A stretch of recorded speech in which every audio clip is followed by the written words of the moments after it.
안녕하세요. 저는 경기도 외곽에서 사업을 운영하고 있는 정동민이라고 합니다. 오늘은 저희 가족이 겪은 한 사건을 나누고자 합니다. 비 오는 날이면 이 사건이 유독 떠오릅니다. 빗소리만 들려도 그날의 심경이 고스란히 되살아나거든요. 저와 그 친구들은 대학교 시절부터 이어져 온 관계입니다.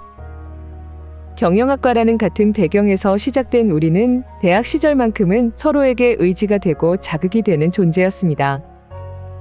강의 시간에 교수님의 눈을 피해 몰래 쪽지를 주고받으며 장난을 치던 기억도 있고, 시험 기간 동안은 도서관에 죽치고 앉아 누가 더 오래 버티는지 경쟁하던 날들도 있었습니다. 시험이 끝나면 누구의 점수가 더 높았는지 확인하며 웃고 떠들었지만 속으로는 서로를 자극제로 삼았던 게 사실입니다. 특히 3학년 때 우리가 함께 팀 프로젝트를 하며 밤새 토론을 벌이던 일이 생각납니다.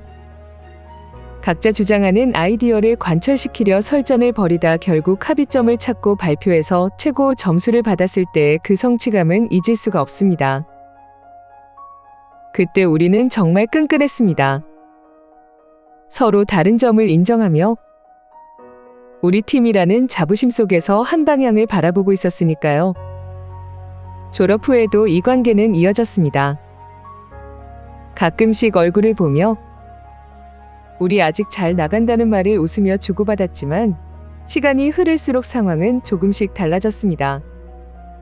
친구들 중 일부는 대기업에 들어가 안정적인 삶을 택했고, 또 다른 몇몇은 창업에 도전했다가 실패를 맛본 후 직장을 다시 찾아야 했습니다.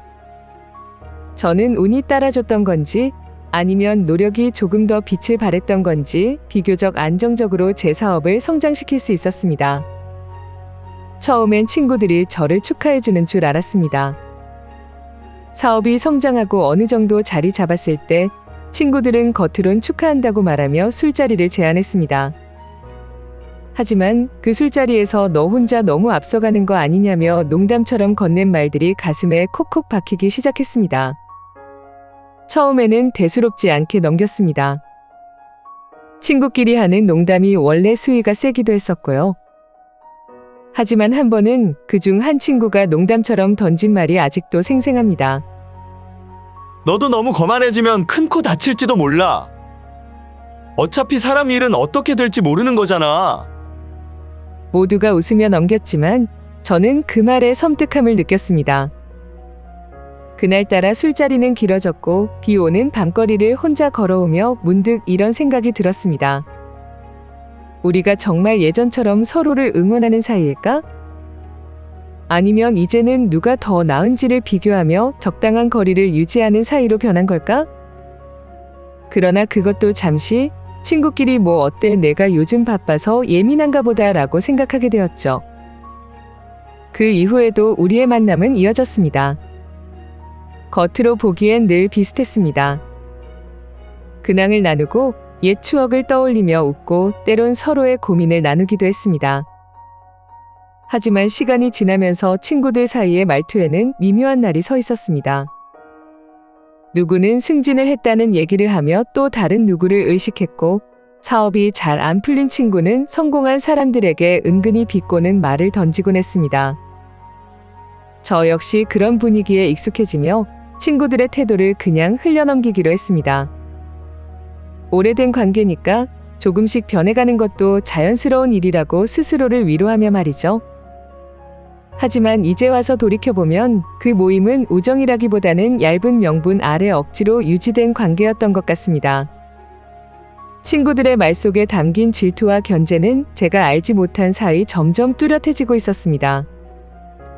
그리고 그것이 결국 이런 사건으로 이어질 줄은 꿈에도 몰랐습니다.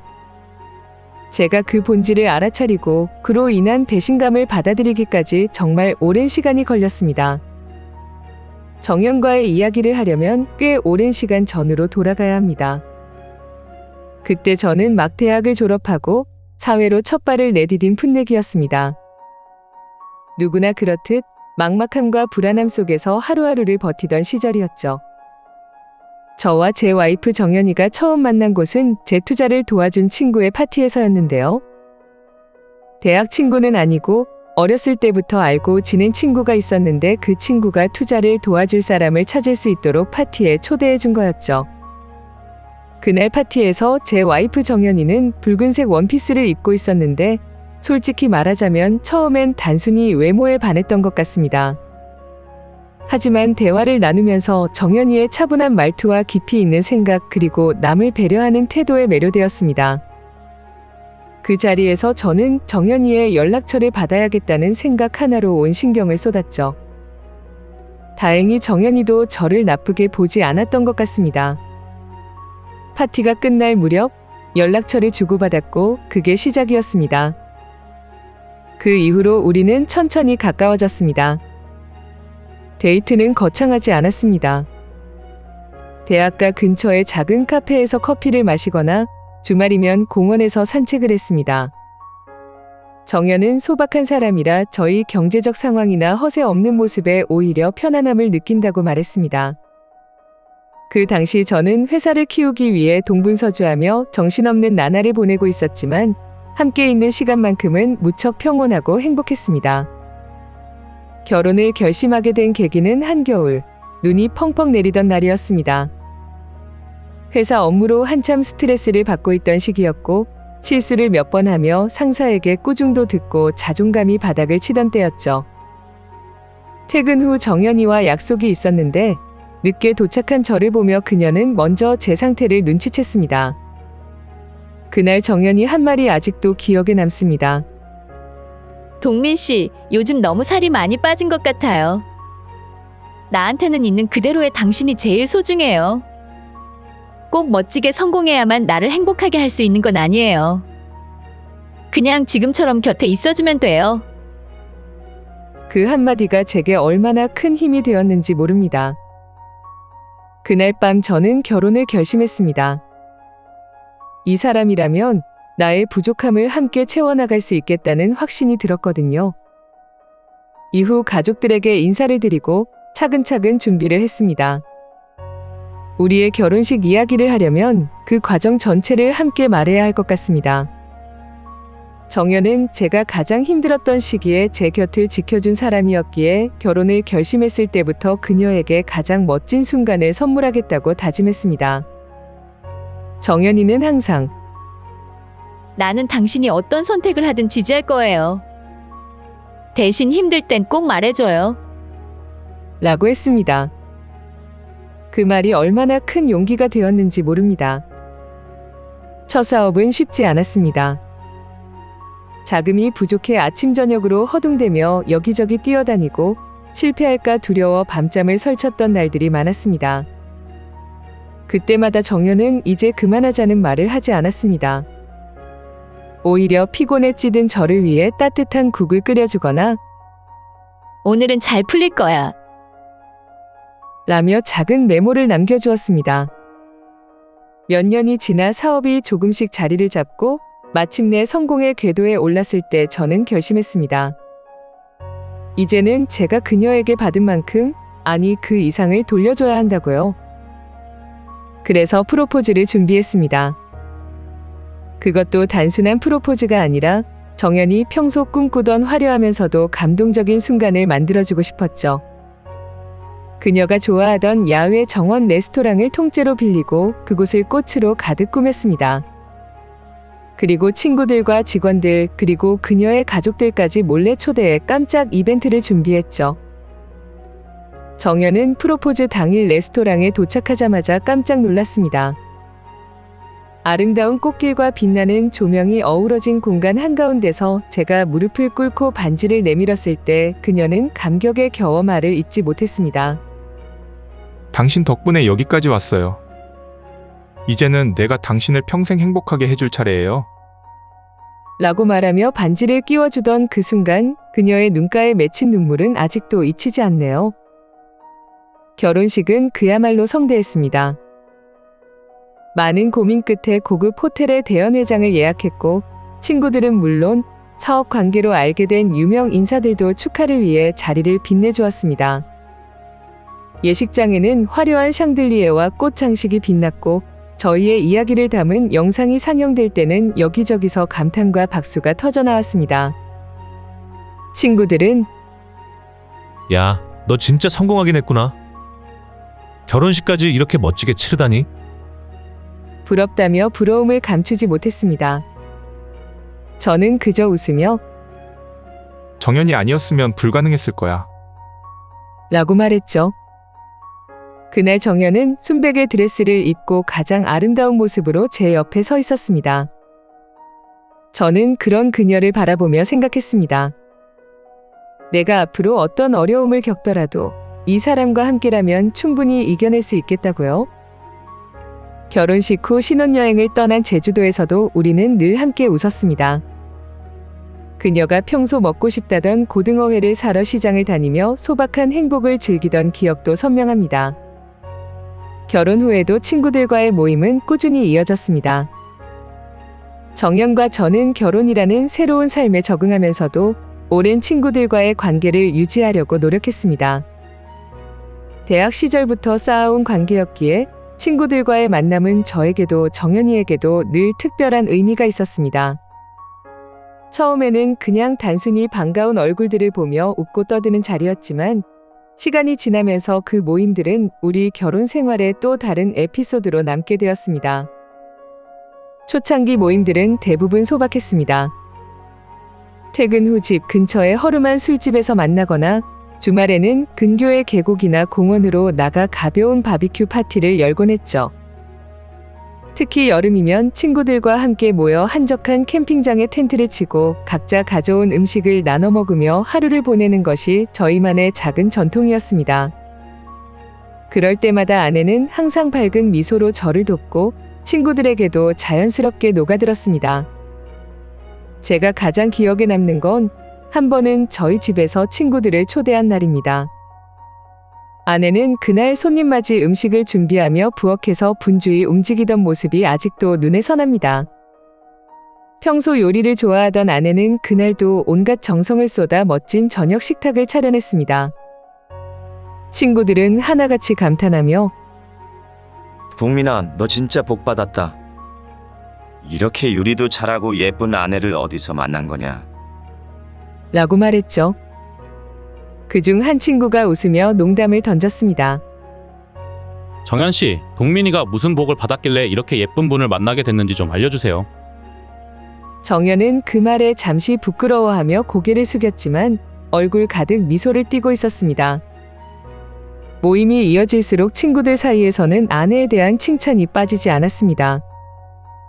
어떤 친구는 야, 정연 씨는 진짜 연예인 같아. 동민아, 너 대체 어디서 이런 사람을 찾은 거야? 라며 농담 섞인 감탄을 했고 또 다른 친구는 정연 씨는 그냥 예쁘기만 한 게 아니라 매너도 정말 좋으시네. 완벽한 사람은 이래야 되는 거 아니야? 라며 그녀를 치켜 세웠습니다. 그런 칭찬들이 들릴 때마다 저는 은근히 뿌듯하면서도 한편으로는 조금 겸연쩍은 기분이 들었습니다. 아내도 친구들과의 모임을 즐겼습니다. 제가 친구들과 시간을 보내는 것을 응원했고 친구들이 저희 집에 올 때면 언제나 환한 미소로 맞아주었습니다. 비 오는 날 친구들이 갑작스레 모이자며 집으로 찾아왔던 적이 있었는데 비 오는 날의 분위기를 살려 따뜻한 전골 요리를 만들어 주었고 상의도 없이 찾아온 친구들에게도 상냥하게 대접해 주었어요. 친구들은 이런 날씨에 이만한 음식이 또 어디 있어? 라며 감탄했습니다. 그날 한 친구가 진지하게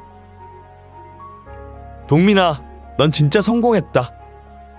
이렇게 와이프도 예쁘고 사업도 잘 되고 부럽다, 정말. 이라고 말했을 때 저는 그저 웃으며 고개를 끄덕였죠. 그런데 그렇게 유쾌했던 모임들이 시간이 지나면서 조금씩 다른 방향으로 흐르기 시작했습니다. 정연이를 향한 친구들의 관심이 지나칠 정도로 많아졌고 아내를 칭찬하는 말들 속에서 때로는 미묘한 경계심이 느껴지기도 했습니다. 정연이가 예쁘다는 이야기를 하는 것이 단순한 칭찬을 넘어서 마치 저와 아내의 관계를 시험해 보려는 것처럼 들릴 때가 있었습니다. 하지만 저는 그런 분위기를 애써 흘려넘기며 친구들과의 관계를 유지하려 했습니다. 하지만 시간이 지나면서 모임의 분위기는 점차 변하기 시작했습니다. 제 사업이 점점 성공을 거두고 제가 대외적으로도 어느 정도 이름을 알리게 되면서 친구들과의 대화 주제가 미묘하게 바뀌었습니다. 처음에는 가벼운 농담처럼 야, 너 진짜 잘 나가더라. 우리랑은 급이 다르네. 라는 말을 하곤 했습니다. 저는 그런 말이 거슬리기도 했지만 농담으로 넘기려 했습니다. 시간이 지나면서 친구들과의 모임은 점차 변화를 맞이했습니다. 초창기에는 단순하고 소박하게 즐기던 모임이 점차 규모와 장소에서 고급스러움을 추구하는 방향으로 바뀌어갔습니다. 처음에는 그 변화가 그저 자연스러운 흐름이라고 생각했습니다. 대학 시절의 우정을 유지하면서도 이제는 서로 사회적인 위치와 여유가 생기다 보니 더 좋은 장소에서 만나고 싶어지는 게 당연하다고 여겼으니까요. 처음 변화를 느낀 건 한 친구가 제안한 저녁 모임이었습니다. 평소 가던 동네 술집 대신 도심의 고급 레스토랑을 예약했다고 하더군요. 야, 요즘 우리 좀 수준 높아져야 하지 않겠냐? 라는 농담 섞인 말과 함께요. 모임 장소에 도착했을 때 저는 처음에는 조금 어색했지만 곧 분위기에 적응했습니다. 조명이 은은하게 비추는 테이블과 멋진 와인잔이 놓인 식탁, 그리고 입구에서 친절하게 안내해주는 직원들까지. 한눈에 보기에도 평소 우리가 만나던 곳과는 차원이 달랐습니다. 그날 친구들은 입을 모아 저를 놀리기 시작했습니다. 동민아, 너 성공한 사람이라 그런가? 너랑 만나려면 우리도 이런 데에서 모여야 되는 거 아니냐? 한 친구는 와인잔을 들며 이거 동민이 성공 덕에 마시는 거야. 다들 건배하자. 라고 농담을 던졌습니다. 모두가 웃으며 잔을 들었고 저도 별다른 생각 없이 야, 그런 거 없지. 다 똑같은 친구들인데 무슨 말이야. 라며 맞장구를 쳤습니다. 하지만 그 뒤로도 그런 농담은 모임에서 계속 이어졌습니다. 모임 장소는 점점 더 고급스러워졌습니다. 한 친구가 이번엔 내가 좀 알아봤어. 라며 예약한 곳은 유명 셰프가 운영하는 레스토랑이었고, 또 다른 모임에선 강남 한복판의 멋진 루프톱 바에서 만났습니다. 친구들은 장소를 소개하며 동민아, 너 성공해서 우리도 좀 따라가야지. 우리끼리도 이제 이런 데서 모여야 폼이 나잖아. 라고 말했습니다. 그런 농담들이 반복될수록 저는 조금씩 불편함을 느낄 수밖에 없었습니다. 특히 기억에 남는 모임이 있습니다. 한 친구가 분위기 좋은 호텔 라운지를 예약했다고 해서 모였던 날이었죠. 고급스러운 가구와 은은한 조명이 어우러진 그곳은 정말 멋졌습니다. 그러나 그날 대화 속에 담긴 뉘앙스는 조금 달랐습니다. 한 친구가 자리에서 와인 한 병을 주문하며 동민아, 이런 건 내가 한턱 내는 거지? 성공한 사람답게 한번 보여줘봐. 라고 말했습니다. 모두 웃었고 저도 웃으며 장난으로 받아들였지만 마음 한구석이 묘하게 불편했습니다. 언젠가부터 계산할 시간이 다가오면 슬쩍 물러나 있는 친구들에게 밥 사기 싫은 건 아닌데 굳이 비싼 호텔을 예약해놓고 저에게 계산하라며 값비싼 술들을 시켰거든요. 그날 저녁 대화는 끝날 때까지 계속 저를 중심으로 흘러갔습니다. 사업 이야기가 나올 때마다 친구들은 역시 동민이가 대단하다며 칭찬 아닌 칭찬을 이어갔고, 그 뒤엔 근데 그렇게 완벽하게 잘 풀리기만 하진 않지? 뭔가 숨겨진 고충도 있을 거 아니야? 라며 농담처럼 질문을 던졌습니다. 저는 웃으며 대답했지만 그 속에 담긴 의미를 곱씹게 되더군요. 그리고 시간이 흐르자 모임에서는 친구들이 슬슬 저에게 금전적인 요구를 하기 시작했습니다. 저는 친구들끼리 이런 공적인 대화를 나누고 싶지 않다고 했지만 친구들은 돈도 많으면서 투자 좀 해주라면서 너처럼 사업하는 게 최고인 것 같다고 말했죠. 아무리 설득해도 친구들의 생각을 바꾸기는 쉽지 않았고 결국 한 명씩 퇴사하더니 사업에 손을 대기 시작했습니다. 저는 친구들이 이렇게 결심하게 된 데에 제 책임도 있다고 생각해서 어쩔 수 없이 투자를 해줄 수밖에 없었습니다. 이런 일이 반복될수록 친구들과의 모임이 단순히 즐거움만 주는 자리가 아니란 걸 깨닫기 시작했습니다. 그들의 말투에는 어디서부터인가 경계심과 경쟁심이 서려 있었고, 농담처럼 던지는 한마디 한마디가 제가 얼마나 성공했는지, 혹은 그 성공 뒤에 어떤 약점이 있을지 엿보려는 시도처럼 느껴졌습니다. 제가 그 자리에서 직접적으로 불쾌함을 드러내진 않았습니다. 대신 늘 웃으며 야, 우리 다 친구인데 그런 거 없다니까. 그냥 똑같은 사이야. 라고 말하며 넘기곤 했죠. 하지만 돌아오는 길에 혼자 생각에 잠기곤 했습니다. 우리가 예전처럼 순수한 마음으로 즐기는 친구들 사이일까? 아니면 이제는 서로의 삶을 평가하고 비교하는 관계로 변한 건 아닐까 하는 생각이 계속 머릿속을 맴돌았습니다. 모임의 장소가 변하면서 친구들 사이의 분위기도 조금씩 바뀌고 있다는 걸 느끼던 그 시점, 저는 여전히 그 변화가 큰 문제로 이어질 거라고는 상상도 못했습니다. 그저 자연스러운 성장의 과정이라고 생각했던 것들이 결국은 저와 정연의 삶에 어떤 폭풍을 몰고 올지 전혀 알지 못한 채 말이죠. 하지만 어느 순간부터 친구들 간의 대화에 미묘한 경쟁심이 느껴졌습니다. 누군가는 자신의 승진 이야기를 과장되게 늘어놓고 또 다른 누군가는 사업의 새로운 아이템에 대해 자랑했습니다. 가끔은 대화가 아슬아슬한 선을 넘나드는 일도 있었습니다. 야, 너희 부부 정말 완벽해 보인다. 근데 그렇게 완벽한 게 가능해? 정연 씨도 단점이 있을 거 아냐? 처음에는 농담처럼 들렸던 이런 말들이 시간이 지나면서 저를 불편하게 만들었습니다. 한 번은 이런 일이 있었습니다. 친구들과 함께 저녁을 먹던 자리에서 한 친구가 정연 씨 정도면 쟤 말고 재벌이랑 결혼해야 될 미모 아니냐며 농담처럼 던진 말에 모두가 웃었지만 저는 마음 한구석이 묘하게 불편했습니다. 칭찬이긴 하지만 외모를 품평하는 것도 썩 마음에 들지 않았죠. 정연이 제 곁에 없는 자리에서 제 아내를 가벼운 농담의 소재로 삼는 그 태도가 못마땅했지만 당장 문제를 제기하긴 어려웠습니다. 그렇게 모임은 계속되었고 저도 점점 적응해가는 듯했지만 그 불편함은 제 마음속에 차곡차곡 쌓였습니다. 친구들과의 관계를 유지하기 위해 웃어넘겼던 순간들이 이제 와서는 후회로 남습니다. 친구들과의 잦은 모임이 사실은 저희 부부를 향한 질투와 경쟁심이 뒤섞인 자리로 변질되고 있었다는 사실을 알게 된 건 이번 사건이 터지고 나서야 깨달았으니까요. 그때 제가 조금 더 단호했더라면 혹은 친구들의 태도 변화를 일찍 알아차리고 선을 그었더라면 어땠을까요? 하지만 과거를 돌이킬 수는 없습니다.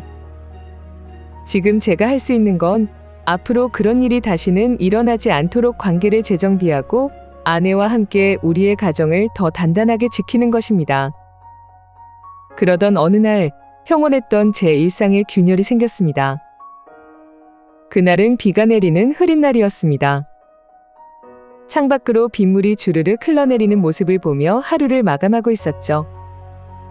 저녁 무렵 친구들과의 정기적인 모임이 예정되어 있었습니다. 늘 그렇듯 겉으론 우정과 즐거움이 가득해 보이는 자리였지만 속으로는 어딘가 미묘한 긴장감이 감돌곤 했습니다.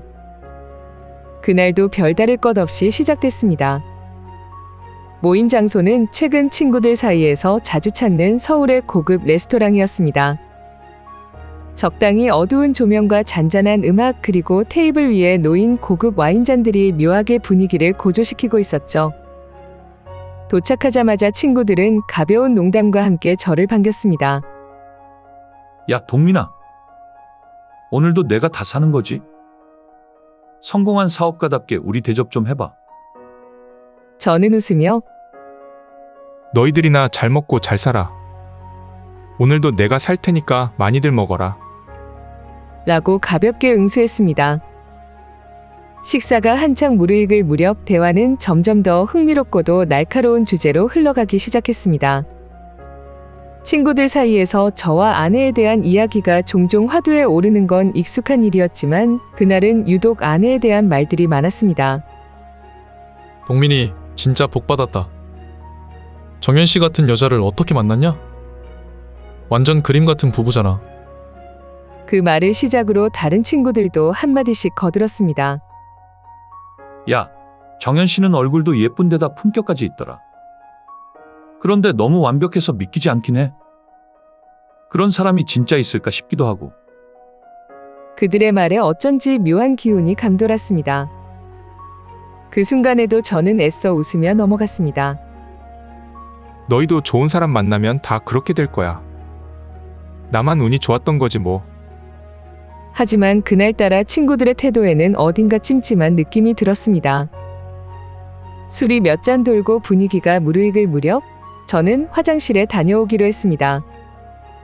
비가 내리는 창밖 풍경을 보며 잠시 생각에 잠겼다가 식사 자리로 돌아오던 중 그들의 대화 소리가 제 귀에 들어왔습니다.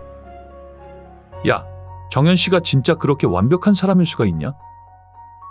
아무리 예쁘고 단아한 척해도 속은 다를지 몰라. 게다가 얼굴이 그 정도면 돈 밝히는 거 아니겠냐? 처음에는 제 귀를 의심했습니다. 하지만 이어지는 대화는 점점 더 충격적이었습니다. 우리 내기 한번 하자. 동민이 사업이 곧 망할 거라고 말하고 우리가 대신 성공했다고 하면 어떻게 나올지 보자는 거야. 누가 먼저 유혹에 성공하나 보자고. 그 말이 끝나자마자 들려오는 웃음소리. 그것은 농담이라고 넘기기엔 너무도 불쾌하고 뻔뻔한 소리였습니다. 저는 그 자리에 얼어붙은 듯 서 있었습니다. 그들의 목소리와 말투가 너무도 익숙했기에 제가 지금 듣고 있는 것이 사실이라는 걸 부정할 수 없었습니다. 하지만 그 순간 제가 어떻게 해야 할지 알 수 없었습니다. 당장 뛰어들어가 따지고 싶은 마음이 굴뚝 같았지만 그럴 수 없었습니다. 제가 감정을 드러내는 순간 그들은 오히려 그것을 즐길 것이 분명했으니까요. 저는 무거운 발걸음으로 테이블로 돌아갔습니다. 아무 일도 없었다는 듯 마치 방금 전 들은 말들이 환청에 불과한 것처럼 행동하려고 했습니다. 하지만 제 머릿속은 이미 그들의 대화로 가득 차 있었습니다. 그날 모임이 끝나고 집으로 돌아오는 길, 비는 더 굵어져 있었습니다. 우산을 썼지만 얼굴로 떨어지는 빗방울은 막을 수 없었습니다. 빗물인지 눈물인지 분간도 되지 않는 상태로 저는 한참을 길을 걸었습니다. 속에서 치밀어 오르는 분노와 배신감, 그리고 어쩌면 두려움까지도 느껴졌습니다. 아내가 그들의 내기를 알게 된다면 어떤 표정을 지을까? 그리고 내가 이 상황을 어떻게 해결해야 할까? 말을 해야 할까? 하지 말아야 할까? 그날 밤 저는 잠을 이룰 수 없었습니다. 비 내리는 소리와 함께 친구들의 말들이 머릿속에서 메아리쳤습니다. 그들의 유쾌했던 웃음소리가 이제는 비웃음으로만 들려왔습니다. 평화롭던 제 일상이 그렇게 변하기 시작한 것이었습니다. 그날 이후로 제 마음속에는 매일같이 불안과 의심이 자리 잡았습니다. 아내와의 일상은 여전히 평온한 듯 보였지만 저 혼자만의 속내는 점점 복잡해졌습니다. 집에서는 아무렇지 않은 척하려 했지만 그녀를 볼 때마다 머릿속에선 온갖 상상이 스쳐갔습니다. 혹시 친구들이 정말로 행동에 나서기라도 한다면? 그런 일이 일어났을 때 아내는 어떤 반응을 보일까? 설마 내 예상을 비웃듯 그들의 술책에 넘어가는 건 아닐까? 그 불안은 며칠 뒤 현실이 되어버렸습니다.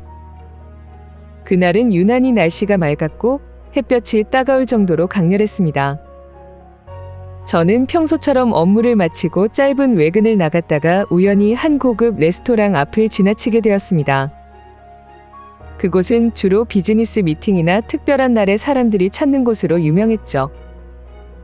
그런데 멀리서 익숙한 모습이 눈에 들어왔습니다. 아내와 제 친구 중 한 명이 같은 테이블에 앉아 있는 것이었습니다. 처음엔 제 눈을 의심했습니다. 혹시 우연히 마주친 걸까? 라는 생각이 잠시 스쳤지만 곧 그 친구의 행동과 표정을 보며 의도를 알아차렸습니다. 그는 마치 철저히 계획이라도 세운 것처럼 능숙하게 대화를 이어가고 있었습니다. 아내는 처음 그를 보았을 때 고개를 갸웃하며 낯설다는 표정을 지었습니다. 그러더니 그 친구의 말에 예의 바르게 미소를 지으며 답을 건네기 시작했습니다. 아내는 상황을 전혀 의심하지 않았습니다. 그저 우연히 마주친 사람과 간단히 대화를 나누는 것처럼 보였습니다. 하지만 그 친구의 태도는 너무도 교묘했습니다. 지나치게 겸손한 척하면서도 은근히 자신의 사업 성공을 강조했고 가벼운 농담과 칭찬으로 아내의 관심을 끌려는 모습이 역력했습니다. 그 광경을 보는 제 심정은 말로 표현하기 어려울 정도로 복잡했습니다. 겉으로는 태연한 척하려 애쓰는 그녀와 뒤에서 교활하게 의도를 감추고 접근하는 친구의 모습에 속이 부글부글 끓었습니다. 가슴이 터질 것 같았지만 저는 그 자리에 뛰어들 수 없었습니다. 자칫하면 정연에게 제가 가진 의심이 들통날 수 있었고 친구에게는 제 감정을 드러내는 꼴이 될 것 같았으니까요. 집으로 돌아온 정연은 그날의 일을 아무렇지 않게 말했습니다. 오늘 우연히 당신 친구를 만났어요. 그런데 좀 이상했어. 나한테 필요 이상으로 친절하더라고요. 내가 잘못 생각했나? 정연의 말에 저는 아무 대답도 하지 못했습니다. 아내를 안심시키고 싶었지만 제 속마음을 솔직히 털어놓을 수도 없었습니다. 그 후로도 몇 번이고 비슷한 일이 반복되었습니다. 다른 친구들이 교묘하게 접근하려는 모습을 목격한 날도 있었고 정연이 요즘 당신 친구들이 왜 이렇게 자주 연락하지? 라며 의아해할 때도 있었습니다. 저는 점점 더 혼란스러워졌습니다. 그들의 어리석은 내기가 멈출 기미가 보이지 않았고 저는 이대로 두고 볼 수만은 없다는 결론에 이르렀습니다. 처음에는 분노가 앞섰습니다. 친구들을 불러 단단히 따지고 싶었고 아내에게 모든 사실을 털어놓고 함께 대처하고 싶기도 했습니다. 하지만 시간이 갈수록 단순히 화를 내는 것으로는 해결되지 않을 거란 생각이 들었습니다. 그들의 행동은 단순히 저를 무시하는 수준을 넘어섰습니다. 제 아내와 가정을 모욕하고 제 자존심을 짓밟는 행위였죠. 그날 저는 결심했습니다. 더 이상 이대로 당하고만 있지 않겠다고요. 그들이 단순히 저를 조롱하거나 우리 가정을 모욕하는 것을 넘어 정연이라는 제 삶의 중심을 건드렸다는 사실이 제 분노를 증폭시켰습니다. 단순히 감정적으로 대응해서는 안 된다고 생각했습니다. 화를 낸다고 끝날 일이 아니었죠. 그들이 어떤 대가를 치르게 할지 저는 아주 치밀한 계획을 세워야 한다고 결심했습니다. 정연은 단순히 저희 배우자가 아닙니다. 아내는 제가 가장 힘들었던 시기에 한결같이 제 곁을 지켜주었고 제 삶의 방향을 잡아준 사람입니다. 아내 없이는 지금의 제가 존재할 수 없다는 사실을 저는 너무도 잘 알고 있습니다. 그런 아내를 지키는 것은 단순히 사랑 때문만이 아니었습니다. 그것은 저의 책임이자 삶을 살아가는 가장 중요한 원칙이었습니다. 이번 사건을 통해 그 사실을 더 강렬히 깨닫게 되었습니다. 저는 차분히 계획을 실행에 옮기기로 했습니다. 감정적으로 휘둘리지 않고 철저히 이성적으로 접근해야 한다고 생각했습니다. 첫 번째 단계는 그들의 약점을 파헤치는 것이었습니다. 과거를 하나하나 떠올리며 그들의 허점이나 실수를 찾아보는 데 집중했습니다.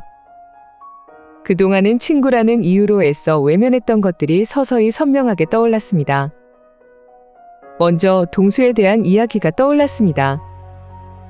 동수는 항상 자신이 사업을 얼마나 잘하고 있는지 자랑하곤 했습니다.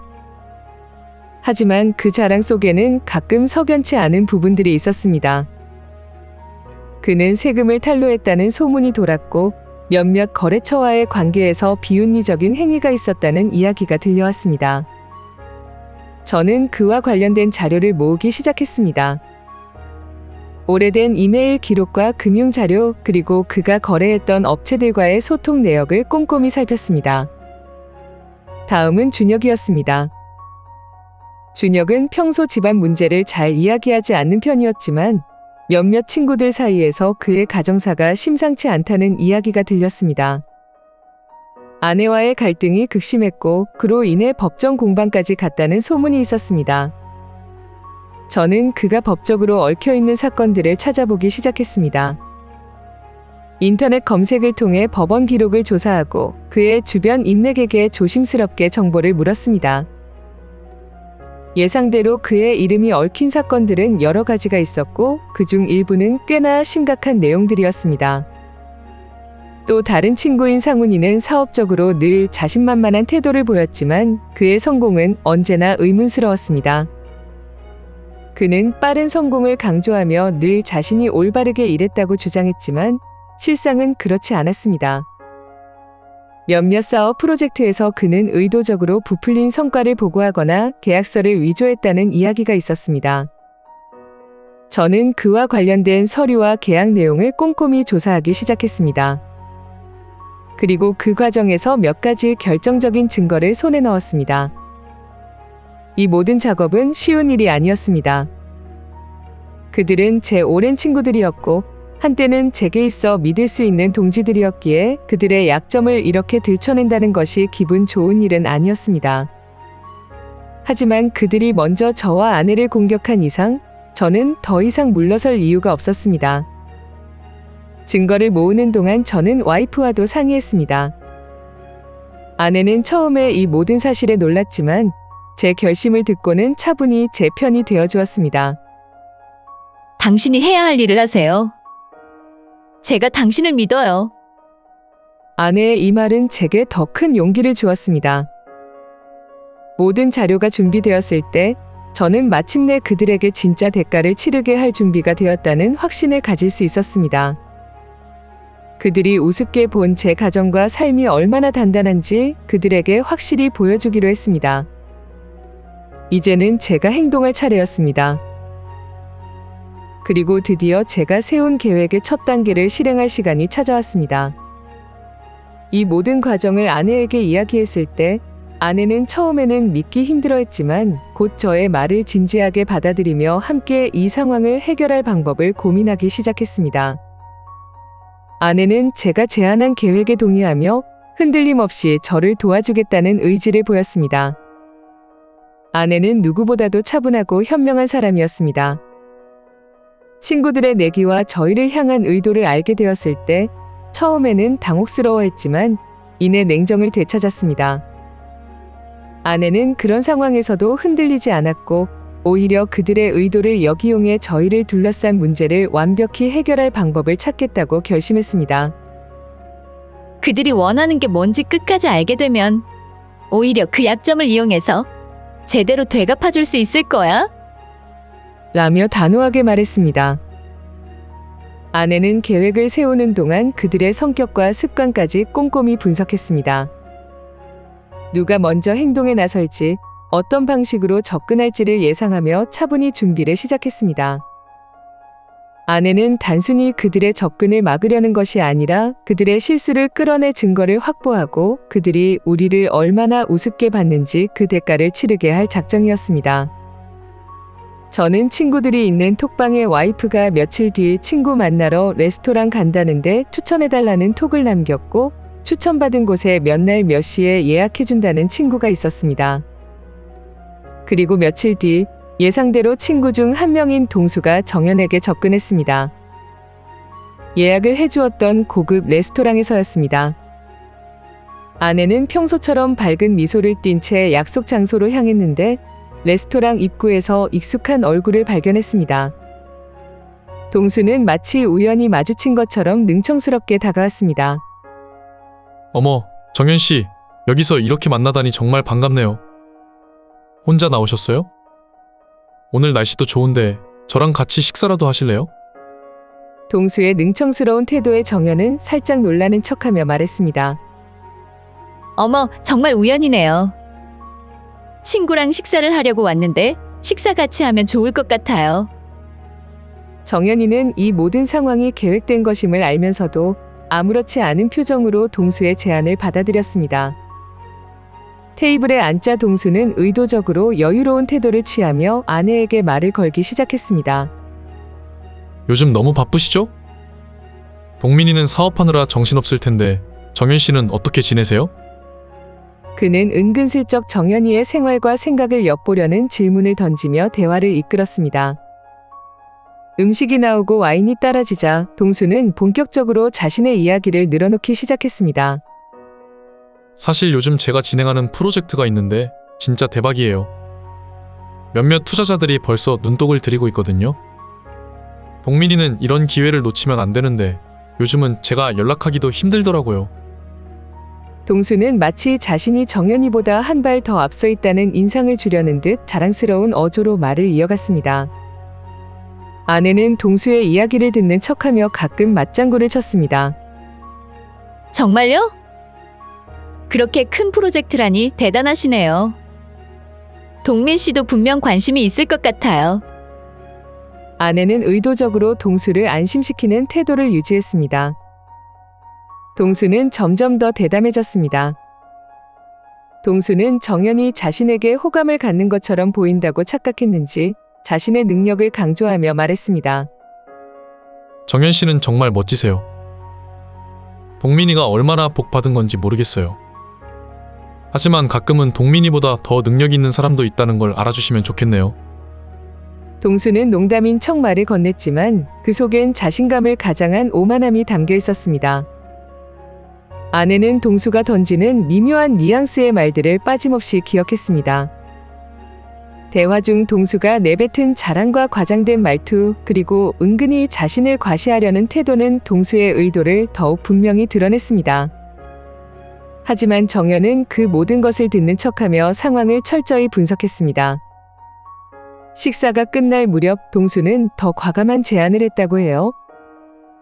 다음에 또 이런 기회가 생기면 저랑 따로 만나서 더 이야기 나눠요. 동민이 몰래 제가 좋은 정보를 많이 드릴 수도 있으니까요.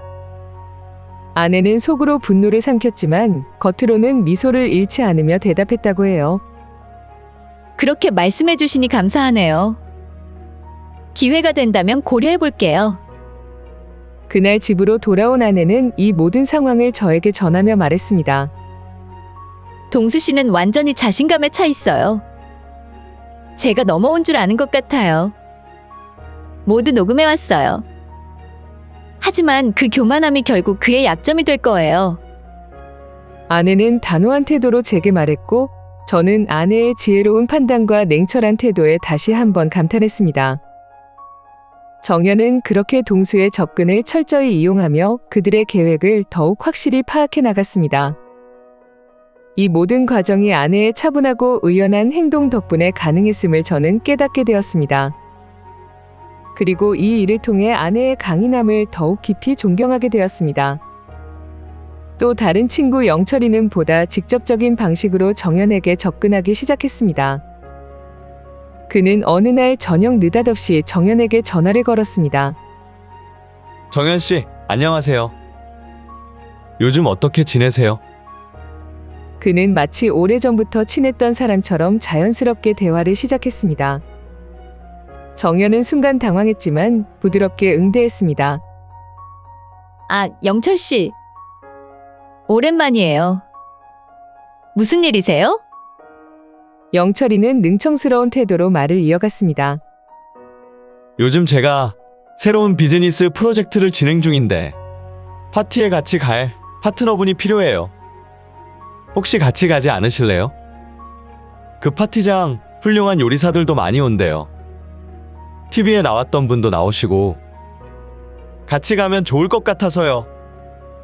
그는 자신의 말을 최대한 설득력 있어 보이게 포장하며 정연의 반응을 살폈습니다. 그렇게 멋있는 파티라니 정말 궁금하네요.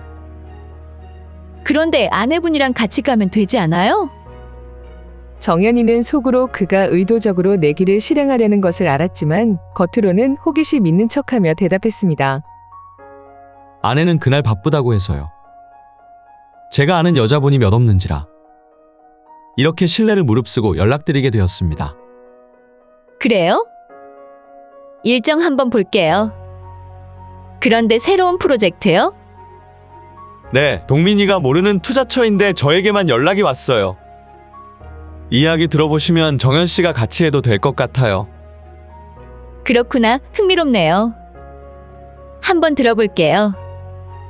아내는 단박에 거절하지 않고 오히려 영철이를 안심시키며 영철이의 계획을 파악할 기회를 만들었습니다. 며칠 후 또 다른 친구인 용수는 더 대담한 행동으로 다가왔습니다.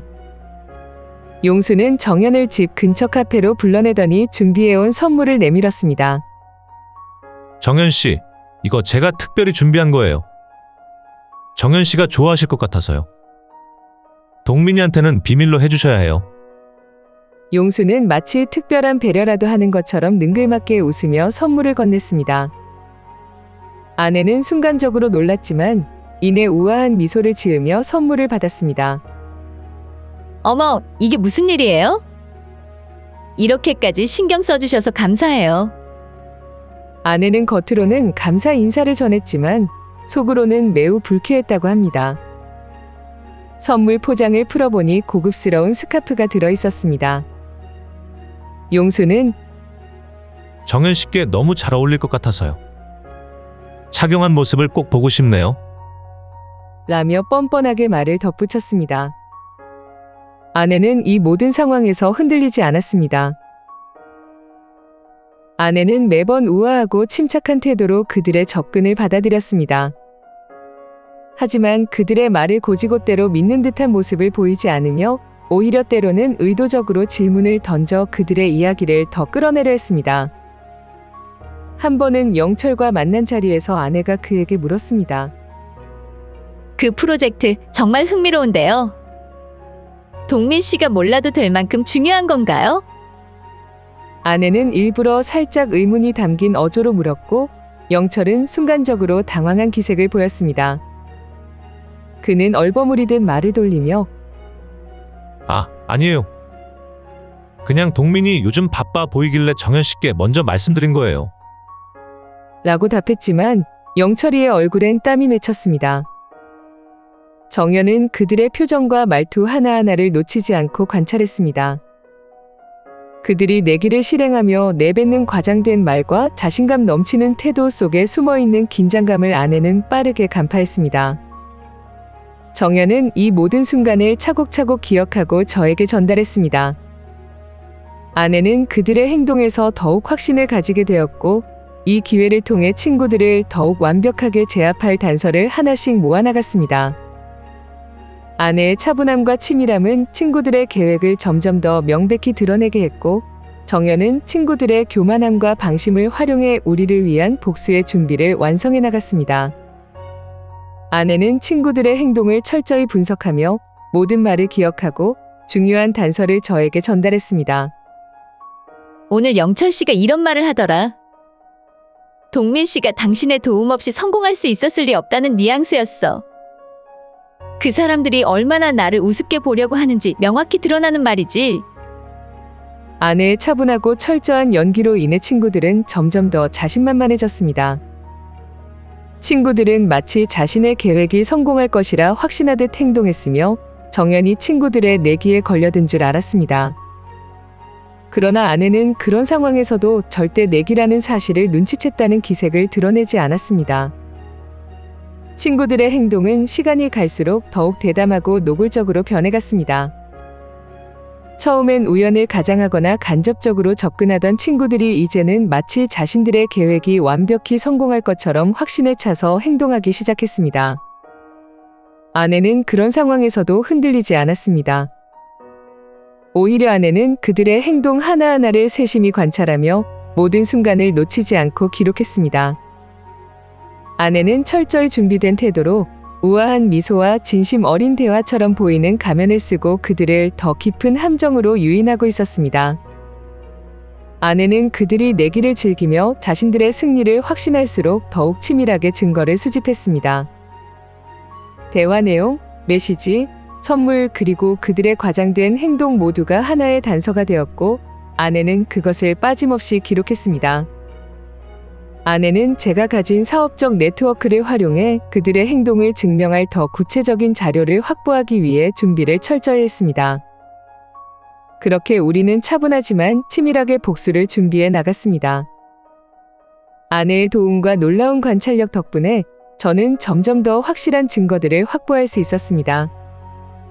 아내가 제공한 단서와 제가 가진 네트워크를 활용해 친구들의 비윤리적인 행동과 비리 그리고 내기의 실체를 하나씩 파헤쳤습니다.